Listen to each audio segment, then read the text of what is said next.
నువ్వు తగ్గింపు తత్వం ఉంటేనే, నీకు తగ్గింపు తత్వం ఉంటేనే దేవుడు నిన్ను దీవిస్తాడు, హెచ్చిస్తాడు.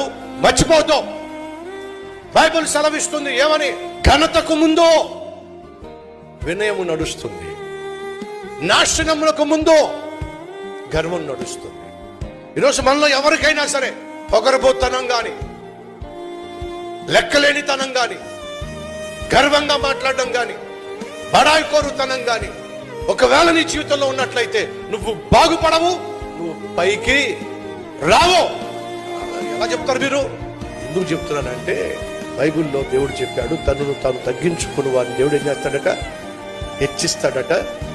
విర్రవీగే వాళ్ళను దేవుడు ఏం చేస్తాడట? నేలమట్టం చేసి పడేస్తాడు. ఏంట్రా ఓ రెచ్చిపోతున్నావు? తొక్కి పడేస్తాడు. సౌలు విర్రవీగాడో, దేవుడు తొక్కి పడేస్తాడు. దావీదు తగ్గించుకున్నాడో,